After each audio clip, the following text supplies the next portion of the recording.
Hey guys, I probably shouldn't be filming another video of me feeling so sick, but I can't get behind because then I'll be like filming 6 to 8 videos on one day, so I gotta try and keep up with schedule. But today's video is gonna be my thoughts and feelings after my reread of A Court of Thorns and Roses by Sarah J Maas.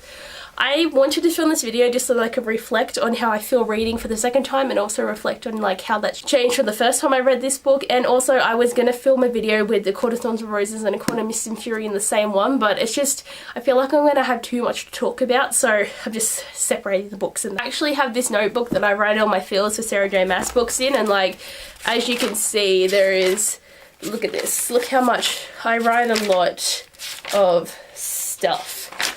This is like, so actually with my Acotar reread, I didn't write that much. I've only got these 2 pages, and a co-math so far has got this much. And just saying, like, I haven't read A Court of Wings and Ruin yet, and I've seen it everywhere, and I'm just so trying not to read spoilers. But like, this is funny because literally this whole page is just me saying fuck a lot because I'm only up to like the first 150 pages is what's written here, and it's where everything's all shit. But like, other than that, I'm just writing things in here. So we'll go back to the Acotar reread, and I'm going to talk about some of my feels. Also, just a disclaimer, there will be spoilers in this video. I forgot to say that before, but there will be spoilers, so like, be careful about what you watch from now on, because like, spoilers. I don't know if that's the best just to read out what I've read here, because like, I don't know, I'll discuss it. So like, the first thing that I wrote was, I see the bad in Tamlin now, not as bad as the beginning of Akamath, but he still is there. I don't know if that's a spoiler for Akamath either, but like, just with Tamlin, like, when I first read this book, I just loved him and this whole like gilded, broken soul and beastly person who becomes nice, and you find out that he's just a prick the whole time to Feyre. Like, he's, again, I said not as bad, but he's so mean and horrible to Feyre in a sense. Like, he tries with her, but he's still animalistic and rude and gruff, and just like, so many things that he says to her is just rude, and Feyre just accepts it because she has had to care for people her whole life, that finally someone is showing her some attention, and even if she doesn't understand that it's bad attention, she still is accepting it as love and happiness. And it's just like, Feyre, what are you doing? Don't do it. And one thing that really upset me with Tamlin's character is he never fights for Feyre. It just upsets me greatly. Like, Under the Mountain, when she went down there to save him, like, she went so far out of her way to help him, and he does nothing for her, and he just sends her away when things get bad. Even when she asked him, like, Tamlin, just let me help you, I'm sure there's something, and he's like, you're just a pathetic human, you can't help. And it's just like, Feyre single-handedly broke the whole curse on the whole of Pryneth and fixed it, and all you did was stand there and not acknowledge her. You were just sitting in your throne just looking at her like, I just don't get it. He never fought, he never tried to get Amarantha to break her heart, he never did anything. And what annoyed me greatly too is when Rhys was like taking Feyre for all those parties and giving her the alcohol and doing everything to try and get her like through the night and everything, I hated it that the one time Tamlin acknowledged her, all he wanted to do was sleep with her. Like, he just took her out the back, was about to sleep with her. It was a chance for him to get her out or do something, tell her something, and all he did was want to sleep with her. Oh my god, I'm so sorry. Croakiness level is just fierce. I hate it. I also gotta say, I really do like the elements of the Beauty and the Beast story in this. Like, because I recently watched the Beauty and the Beast movie and I was kind of obsessed with it all, I can see all the elements of stuff in here, like just having Beast in prison, the lady in his tower, having the like the one, like the bond that goes between Beauty and the Beast is when she runs away and she gets attacked by something, and then he comes and saves her, but he hurts himself in the process, and she could leave, but she comes back to save him. So it's like the saving of each other is the like start of the friendship and the love that develops between these two characters. It happened here when Feyre snared the cereal and those Nagas came, and Tamlin destroyed them, but he hurt his hand, and Feyre helped him with the healing of his hand, so that started the bond that was with them. And also having the curse about you have to make someone love you, and but having the curse here run out of time, and he becomes the beast that he really is, and just everything in this book, like, it just worked really well. And I feel like Feyre does have the sense of Belle in her character, and I really liked that. This is something funny, but for some reason, first when I read and saw Tamlin, I just saw him as someone really young looking with brown hair. And right, that's my image. So rereading this book and finding out that he's someone who looks like 30 with long blonde hair, I'm just like, Are you Rowan or what? Like, I mean, I don't know. It just feels weird. A 19-year-old and a 30-year-old, like, I know he's like a million years old, but if he looks younger, it's not that bad. But he looks like some really old guy. And it just and I'm just thinking Rowan, I'm thinking Arabin, I'm just thinking all these characters with long blonde hair in the Sarah J Maas universe, and I'm just like, yuck.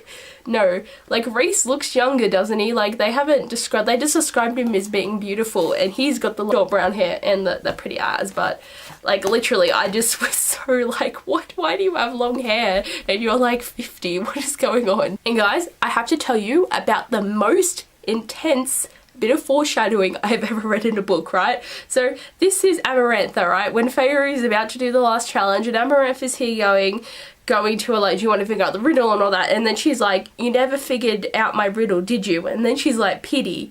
The answer is so lovely. The answer to the riddle is love. The answer is so lovely.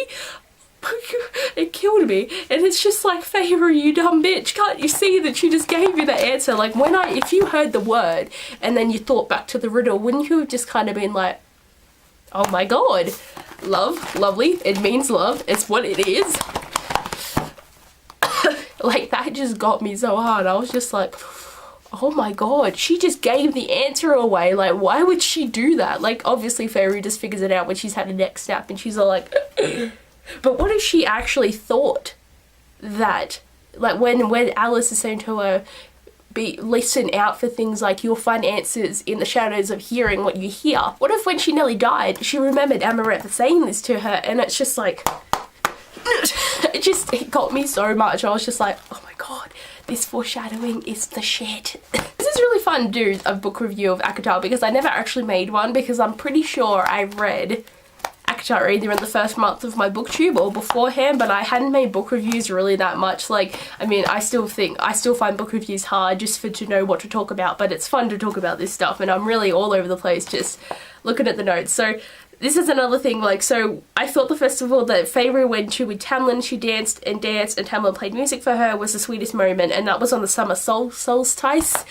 That for me was the best, because she's there, she's happy, she's having fun, and she's dancing and letting go like this guilt and longing for her family and just being happy in the moment. And when Tamlin was playing music for her, I just found it all very beautiful, and like I was all up in the lights with Feyre. But it's kind of like, for me, is, you know, the next chapter I've woken up with her thinking not that much of it, but I just thought that was definitely their sweetest moment. And another thing I really liked about this is because of what happens in Acotar, I've reread this book seeing Reese in a new light, and oh my god, I can see what he does and how beautiful he is, and he's great. And every bad thing he was doing, I'm just like, yeah, you go girl, you go, I love you so much, you keep it going.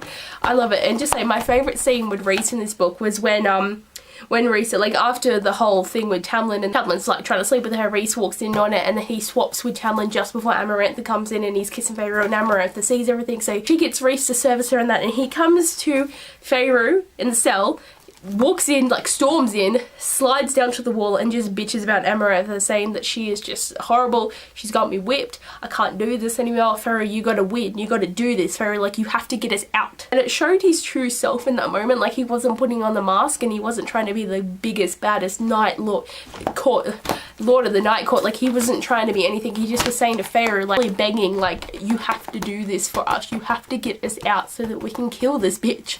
And it was the best. I really liked that scene, and just the scene toward the end where Feyre is already feeling guilty about what she's done with when she killed those two Fae, and Tamlin doesn't give a shit because he's an a-hole, and then she goes out to talk to Reese, and he's all like, oh yeah, what's up, yeah, let's do this, and then he stumbles, and you're just like thinking, oh my god, what is going on? Even though I do know what's going on, I just don't want to mention it in this video, but I just loved just seeing all these things develop, and how these things just, this is the bare start of Freysand.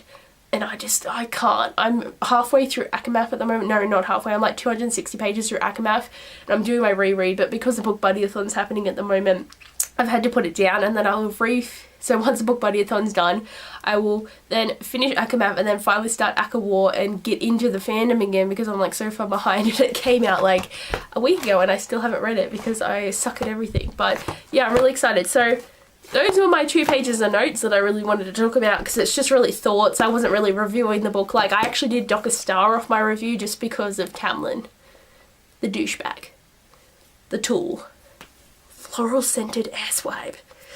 It's one of my favourite Acotar memes, like literally. There was this thing where like everyone got given a nickname, and Camlin's floral scented asswipe, and it was just like, yeah, it's because you're on the spring court and you're an asshole. So, I'm sorry.